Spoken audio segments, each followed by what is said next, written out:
तो आज हम स्टार्ट करेंगे the name of the chapter is determination of income. दो नेशनल इनकम और मनी बैंकिंग पढ़ने के बाद तीसरा चैप्टर जो एनसीईआरटी 12th का जो सिलेबस है वो डिटर्मिनेशन ऑफ इनकम है। ये जो है यूएस में इसको कीन्स थ्योरी के नाम से जाना था। अगर आपका यूएसए में अगर जन्म हुआ होता तो आप यहाँ पे कीन्स थ्योरी के नाम से इस चैप्टर को पढ़ते, लेकिन चूंकि हम इंडिया में इकोनॉमिक्स को पढ़ रहे हैं तो इसी कीन्स की है वो कीन्स की थ्योरी को यहाँ पे हम डिटर्मिनेशन ऑफ इनकम के नाम से जानते हैं, जो इस चैप्टर का नाम है और इसके बारे में हम आगे एक्सप्लेन करने जा रहे हैं। तो सबसे पहले आपने नेशनल इनकम में एक चीज आप पढ़ा था, अभी मैं नेशनल इनकम के बाद में बात करूंगा। पहले एग्रीगेट डिमांड है क्या?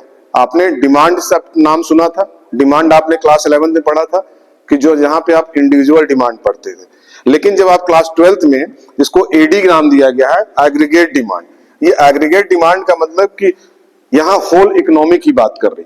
It is the total demand of goods and services. वहां पे इंडिविजुअल पे आपका डिमांड पे काम हो रहा था कि आपकी अगर किसी चीज की प्राइस बढ़ता है तो डिमांड आपकी कम हो जाएगी, किसी चीज का प्राइस डाउन होगा तो डिमांड ज्यादा हो जाएगा। तो ये कंसेप्ट क्लास 11th में आपने माइक्रो में पढ़ा था, लेकिन जब आप माइक्रो स्टडी कर रहे हैं तो माइक्रो स्टडी में इसी का नाम एग्रीगेट डिमांड कर दिया गया।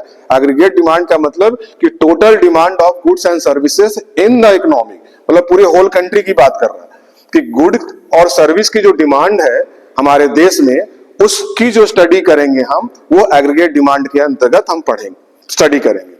लेकिन कीन्स महोदय ने जो कहा यहाँ पे कि जैसे कि हम जो भी हम कंज्यूमर के रूप में अगर हम देख रहे हैं तो हम कहीं ना कहीं चीजों को कंज्यूम करते हैं, तो हम अपने यहाँ खर्चे की बात कर रहा है कि डिमांड, अगर हम कहें कि डिमांड किसी चीज की है तो हम उसकी परचेस कर रहे हैं, और डिमांड किस चीज की है? गुड और सर्विस की है, और हमारी इन द इकोनॉमिक में तो इस पे जो टोटल डिमांड है, तो जब डिमांड है तभी तो आप उसको खरीद रहे हैं ना। तो उन्होंने कीवर्ड नाम दिया गया टोटल एक्सपेंडिचर। कि कीन्स ने कहा कि ये बेसिकली जो रिप्रेजेंट है ये टोटल एक्सपेंडिचर है किस चीज पे? On goods and services in the economy.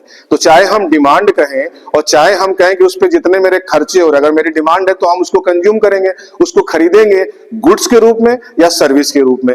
तो जो हम अपनी पूरी अर्थव्यवस्था में किसी चीज का जो खर्चा करते हैं, जो टोटल एक्सपेंडिचर है, वही हमारा एग्रीगेट डिमांड है अकॉर्डिंग टू कीन्स थ्योरी। और ये लॉजिकली भी अगर कहा जाए अकॉर्डिंग टू कीन्स थ्योरी तो है ही, लेकिन अगर हम ऐसे भी इसको लॉजिक से समझें तो हमारा टोटल, हम किसी चीज को खर्चा ही तो करते हैं, चाहे गुड्स के रूप में हम परचेज डिमांड कर रहे हैं और चाहे हम सर्विस के रूप में कर रहे हैं, इसी टोटल को हम टोटल एक्सपेंडिचर कहते हैं।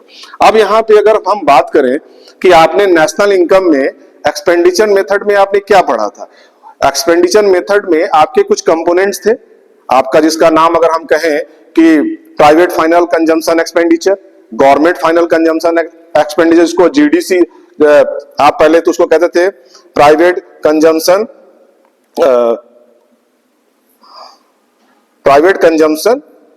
वहां पे आपने पढ़ा था, प्लस और जीडीसीएफ पढ़ा था, गवर्नमेंट कंजम्पशन, और तीसरा जो था जीडीसीएफ यानी कि ग्रॉस डोमेस्टिक कैपिटल फॉर्मेशन, और plus net indirect net tax, मतलब एक्सपोर्ट, नेट एक्सपोर्ट। ये चार जो कंपोनेंट्स आपने नेशनल इनकम में पढ़ा था कि private consumption expenditure, government consumption expenditure, और ग्रॉस डोमेस्टिक कैपिटल फॉर्मेशन, और आपका नेट एक्सपोर्ट। ये सब चारों चीजों को, जो ये टोटल जो हम खर्चे करते थे, प्राइवेट ग्रुप में जो खर्च कर रहे हैं वो हमारा एक्सपेंडिचर है, गवर्नमेंट जो सोशल वेलफेयर के लिए काम कर रही है, जो खर्चे कर रही है, वो उसके खर्चे हैं। तीसरा, जो हम कैपिटल के रूप में जो भी हम अपना इन्वेस्ट कर रहे हैं वो हमारा जीडीसीएफ है, यानी ग्रॉस डोमेस्टिक कैपिटल फॉर्मेशन है।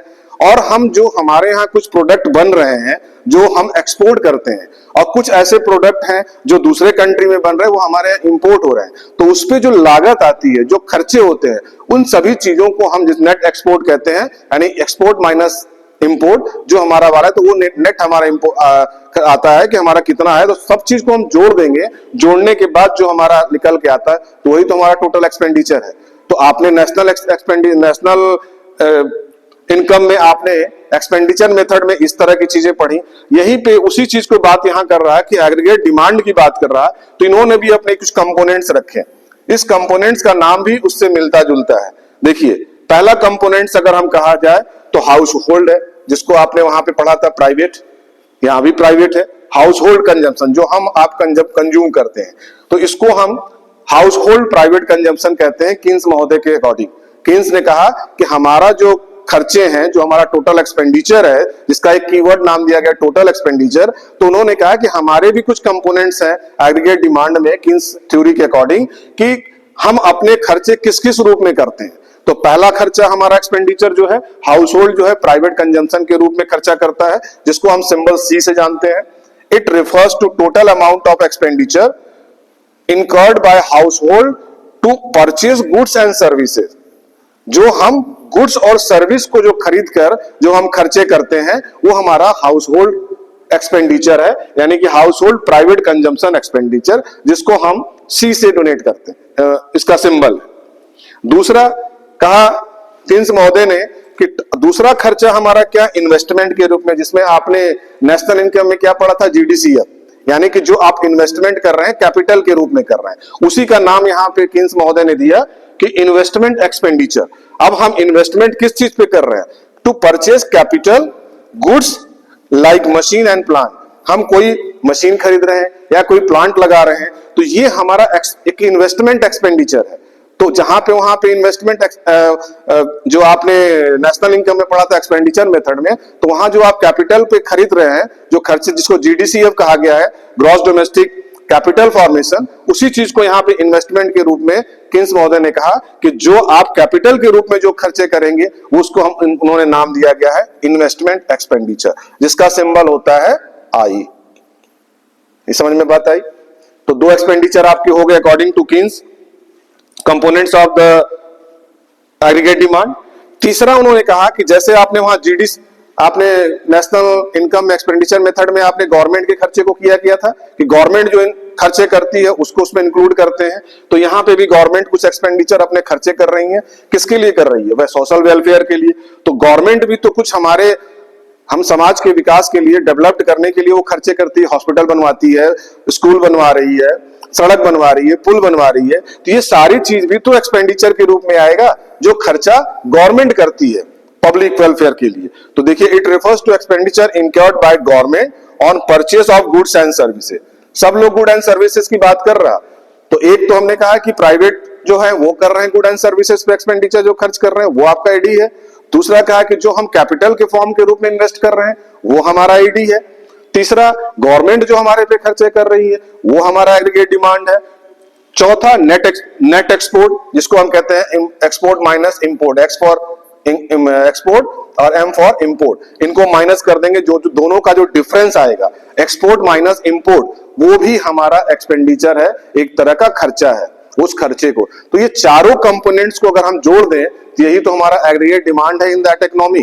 पूरी अर्थव्यवस्था में यही हमारा एग्रीगेट डिमांड है कि हम प्राइवेट के रूप में, हाउस होल्ड के रूप में हम खर्चे करते हैं, हम कैपिटल के फॉर्म के रूप में हम अपनी चीजों को इन्वेस्ट करते हैं।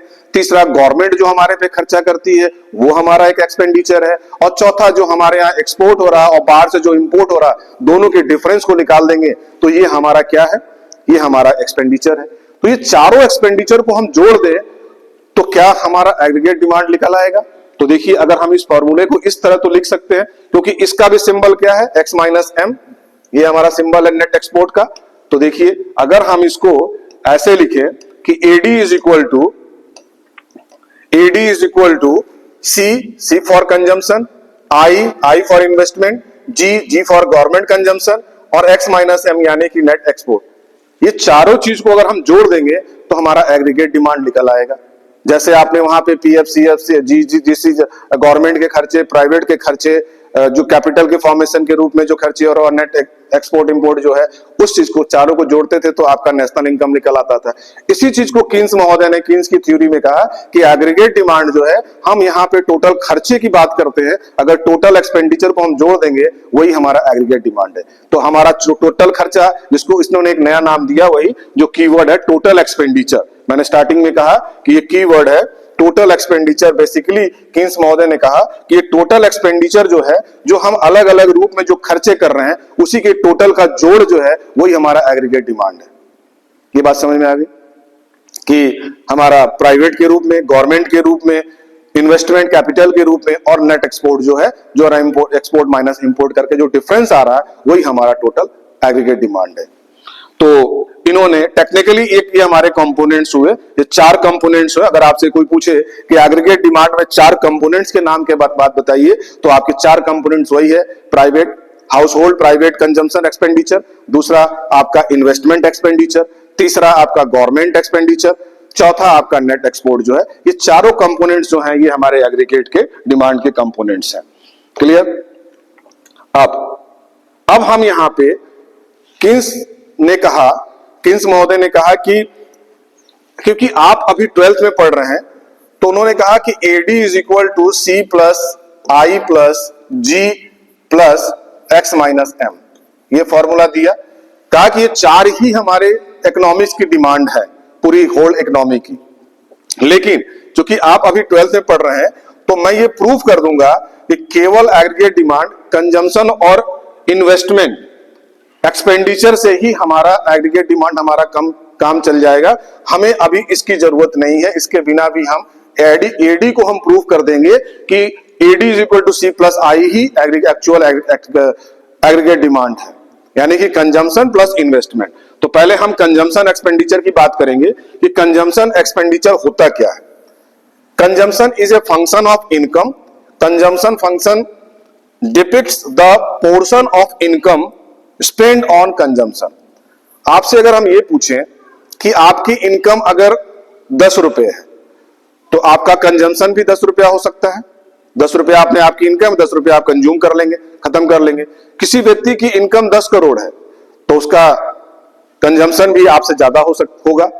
तो ये किन्स महोदय ने ये कहा, इस चीज को कहा कि टोटली हमारी जैसी इनकम है उसी के अकॉर्डिंग हमारा कंजम्पशन है। तो अगर हम ये बात कहें कि कंजम्पशन टोटली हमारी डिपेंड किस पे करता है, इनकम पे, तो क्या मैं अगर इस बात को कहूं कि consumption is a function of income, तो क्या ये गलत होगा? नहीं। तो इसी चीज को किन्स महोदय ने कहा कि consumption is a function of income. Consumption जो है इनकम का फंक्शन है, हमारी जैसी इनकम है वैसा हमारा कंजम्पशन है। तो consumption is a function of income, that is consumption function depicts the portion of income spend on consumption. क्योंकि हम अपने इनकम के अकॉर्डिंग हम अपना कंज्यूम करते हैं। तो C for consumption, F for function, और वाई को हम यहाँ पे इनकम को हम वाई से यहां सिंबल देते हैं। तो किन्स महोदय ने कहा कि C is equal to F multiply by Y. जो कंजम्पशन जो है फंक्शन किसका है, इनकम का, क्योंकि कंजम्पशन टोटली डिपेंड किस पे करता है, इनकम पे।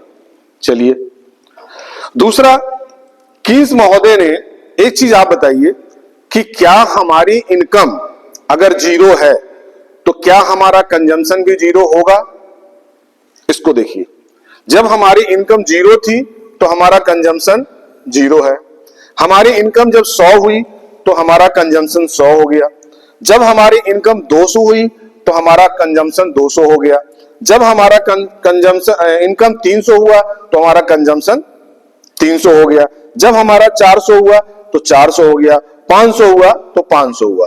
क्या ये मेथड, ये जो कंसेप्ट है, यह सही है कि हमारी इनकम अगर 0 होगी तो कंजम्पशन भी हमारा 0 होगा? इस चीज को मैं आपको प्रूव करूंगा कि ये जो कंसेप्ट है ये टोटली गलत है, टोटली ये ब्लंडर है, कि ऐसा कभी नहीं हो सकता है कि हमारी इनकम अगर 0 है तो हमारा कंजम्पशन भी 0 होगा। जो ये बिल्कुल कहा जा रहा है कि consumption is function of income, consumption totally depend करता है हमारी इनकम पे। लेकिन हमारा इनकम 0 है तो कंजम्पशन भी 0 होगा, ये किन्स महोदय ने प्रूव किया। और उन्होंने तो प्रूव किया ही, और लॉजिकली भी ऐसा है कि ऐसा कभी नहीं हो सकता। ये मैं आपको इस चैप्टर के माध्यम से एक्सप्लेन भी करने की कोशिश कर रहा हूं कि ये कैसे, कि हमारी इनकम 0 होगी तो कंजम्पशन 0 नहीं हो सकता है, कुछ ना कुछ कंज्यूम हम करेंगे। फॉर एग्जाम्पल, अगर मान लीजिए पिछले मंथ मेरी इनकम नहीं थी, मान लीजिए मैं कोई ये काम कर रहा हूं, वैसे आप सबसे बड़ा अगर एग्जाम्पल मैं आपको दूं कोरोना पीरियड का, तो कोरोना पीरियड में क्या हुआ, लोगों की जॉब चली गई। तो जॉब चली गई तो अब तो उनकी सैलरी नहीं आ रही है, तो क्या वो उतने दिन जब तक उनको जॉब नहीं मिला तो क्या वो भूखे रहे? भूखे तो रह नहीं गए। तो अब ये बात आती है कि उनकी कुछ चीजें, कुछ तो वैल्यू उनकी कंज्यूम हुई होगी, वो भूखे तो नहीं, वो रोटी खाए होंगे, वो एप्पल खरीदे होंगे, वो कपड़े पहने होंगे, कपड़े खरीदे होंगे, वो कम अधिक हो सकता है, वो अलग बात है कि उसके बजट के अनुसार नहीं है तो, लेकिन एक मिनिमम जो वैल्यू है, मिनिमम जो रिक्वायरमेंट है, वो तो फुलफिल किए ही होंगे। तो जब वो फुलफिल किए होंगे तो अब वो कंजम्पशन जीरो कैसे हुआ? इनकम तो उसकी जीरो थी क्योंकि नौकरी चली गई। अगर उसकी इनकम जीरो थी तो फिर उसने कंज्यूम कैसे किया होगा? किया तो है ही। तो अब बात आती है कि वो पैसा आया कहां से? कुछ तो उसके अमाउंट आएंगे, कुछ तो उसकी वैल्यू होगी। तो वो जो खर्चा करेगा वो करेगा अपने पास्ट सेविंग से। इतने दिन तक सर्विस किया, इतने दिन तक काम किया, तो कैसा तो है नहीं कि सारे पैसे उसने कमाया और सारा खर्च कर दिया। तो जो अपनी वो सेविंग किया था उससे वो कंज्यूम कियागा। तो ये बिल्कुल कंसेप्ट क्लियर है एंड यूनिवर्सल ट्रुथ है कि कभी भी जीरो इनकम पे कंजम्पशन जीरो नहीं हो सकता है। वो कहीं ना कहीं अपने सेविंग से कंज्यूम करेगा या किसी से उधार लेगा। तो ये फैक्ट है, यूनिवर्सल ट्रूथ है कि जीरो इनकम पे जीरो कंजम्पशन नहीं हो सकता है। कुछ उसकी वैल्यू होगी मिनिमम, हम नहीं कह रहे कि उसके जितने खर्चे पहले थे इनकम पे उतने ही होगा, उसके देखिए उसमें उसकी कुछ कंजम्पशन कम हो सकता है लेकिन जीरो नहीं होगा, कोई ना कोई उसकी वैल्यू होगी। तो इसलिए ये जो कंसेप्ट था ये टोटली रॉन्ग है। जीरो इनकम पे हम मान लीजिए हम कोई भी अमाउंट ले लें, एक मनगढ़ंत चीजें है, एज्यूम कर लीजिए, आप चाहे 50 ले लीजिए, 40 ले लीजिए, पहला आप कुछ ना कुछ, तो मैंने यहां 60 ले लिया, 60 हमने कंज्यूम किया, जीरो इनकम पे हमारा कंजम्पशन 60 है। लेकिन जब हमारी इनकम 100 से 200 हुई तो हमारा कंजम्पशन नहीं बढ़ेगा। अब कंजम्पशन हमारा 60 से यहां 130 हुआ। अब आपका क्वेश्चन ये आएगा कि 60 से सर 130 ही क्यों हुआ? यहां अगर तो यहां पे एक हमने एक एज्यूम किया, आप कोई भी वैल्यू ले सकते हैं, लेकिन ध्यान इस बात का रखना है कि 60 अगर मैंने अगर किसी एक एज्यूम वैल्यू हमने लिया तो जो हमारा अगला कंजम्पशन होगा वो अगली मतलब हम अगर 70 इसमें ऐड कर रहे हैं तो हमारा अगला कंजम्पशन जो है 130 होगा। अगर 60 कोई अगर आप 70 ना लेके आप 60 लेते तो हर चीज आपकी कांस्टेंट रेट से ही बढ़ेगी। तो कंजम्पशन एक बार आपकी जो मिनिमम 60 है तो अगर आप 70 अगर उसमें ऐड कर रहे हैं तो 130 आएगा। अगर आप 50 ऐड करते तो हर बार आप 50 ही ऐड करेंगे, यानी अगर आप पहला वैल्यू अगर 50 लेते तो अगली संख्या आप 50 ऐड करते तो 100 होता, 100 में फिर 50 ऐड करते तो 150 होता, 150 में फिर 50 ऐड करते तो 200 होता, 200 में फिर 50 ऐड करते तो 300 होता। तो वो कांस्टेंट रेट से ही बढ़ेगा, ये बिल्कुल फैक्ट है। तो आपका जो कंजम्पशन है कांस्टेंट रेट से आगे बढ़ता जाएगा। तो मैंने 60 में सब में 70 जोड़ता गया तो ये कांस्टेंट रेट से हमारा चीजें बढ़ती गई, जो हमारा कंजम्पशन की वैल्यू आई। और ये भी फैक्ट है कि जैसे जैसे हमारा कंजम्पशन बढ़ेगा वैसे ही हमारी इनकम भी बढ़ेगी, ये भी हमारी कांस्टेंट रेट से बढ़ेगी। आप चाहे आप यहां 200 के रेट से बढ़ाइए चाहे 300 के रेट, लेकिन वो कांस्टेंट रेट से होना चाहिए। जैसे मैंने 100 से 200 किया तो आप यहां 200 भी वैल्यू ले सकते थे, 200 से आप 400 करते, 400 से, क्योंकि वो बिल्कुल कांस्टेंट होना चाहिए। ऐसा नहीं कि 200 के बाद आप 300 ले लेंगे। तो अगर 200 वैल्यू लेंगे तो 0 से 200 हुआ तो अगली संख्या जो आपका इनकम होगी वो 200 से 400 होगी, 400 से फिर 600 होगी। तो मैंने यहाँ 100 का डिफरेंस लिया है, तो 100 हुआ, 200 हुआ, 300 हुआ, 400। तो ये क्या हुआ? ये इनकम भी हमारी कांस्टेंट रेट से बढ़ रही है और कंजम्पशन भी हमारा कांस्टेंट रेट से बढ़ रहा है। ये किन्स महोदय ने कहा कि आप चाहे वैल्यू कुछ भी लीजिए, पहला चीज तो इनकम अगर हमारी जीरो है तो कंजम्पशन जीरो हो नहीं सकता है, कोई ना कोई वैल्यू जरूर रहेगी। अब वो वैल्यू आप जो ले लीजिए, 60 ले लीजिए, 40 ले लीजिए, 50 ले लीजिए, लेकिन जब कंजम्पशन आगे बढ़ेगा तो वो कांस्टेंट रेट से ही बढ़ेगा, वो अपनी चीजें से नहीं कि आप कोई भी वैल्यू ले लेंगे। तो अगर आपने पहला आपने कंजम्पशन को आगे इंक्रीज किया तो नेक्स्ट इनकम पे यानी कि 100 की इनकम पे हमारी जो 130 कंजम्पशन आ रहा, यानी कितने का इंक्रीजमेंट हुआ? 70 का। तो अगला फिर जब कंजम्पशन हमारा बढ़ेगा तो वो 70 की रेशियो से ही चलेगा और हमारा ये, इसको हम कहते हैं कांस्टेंट रेट। क्लियर? आप देखिए ये तो डेटा हो गया। अब इस चीज को अगर हम फिगर बनाएं, इसको देखिएगा ध्यान से, कंजम्पशन एक्सपेंडिचर की बात अभी कर रहा हूं मैं। ये हमारा इनकम है और ये हमारा कंजम्पशन है, ठीक। मैंने कहा कि जब हमारी वैल्यू यहां मान लीजिए हमारा कंजम्पशन कितना, इनकम कितनी थी 100, इसको लिखना नहीं है, बस आपको समझाने के लिए कर रहा है, ऐसे रफली आपका फिगर बनेगा।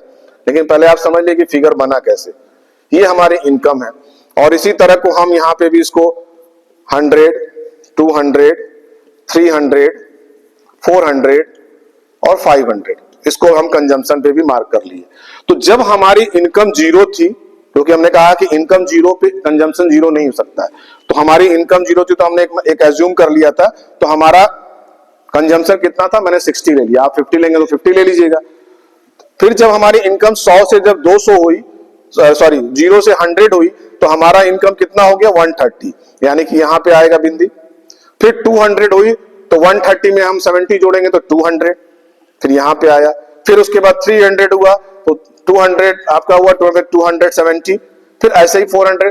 तो ऐसे ऐसे पॉइंट अगर बनेगा तो ये सारे पॉइंट को हम अगर जोड़ दें तो क्या ये एक स्ट्रेट लाइन बनेगी, ये कांस्टेंट रेट से बढ़ रहा है। अब ये ध्यान रखना है कि ये सबको हटा देना है, ये सब आपका कोई चीजें ये समझाने के लिए किया है, लेकिन आपकी लाइन अगर आप वैल्यू इस तरह से नहीं करते तो आपकी टेढ़ी मेढ़ी, फिर वो स्ट्रेट लाइन नहीं होता, फिर वो क्या होता है, या तो कनकेव होता या तो कन्वेक्स होता। तो यहाँ पे जो इनकम और कंजम्पशन का जो रिलेशन बनाया जा रहा है वो आपका क्या है, ये स्ट्रेट लाइन बनेगा। तो इसको हम सी कहते हैं, यानी कंजम्पशन। कितनी बात समझ में आई। अब मैंने कहा कि किन्स महोदय ने कहा कि कभी भी कंजम्पशन जीरो नहीं हो सकता है। ठीक है, ये आप समझ गए, क्योंकि कुछ ना कुछ का कंज्यूम किया ही होगा।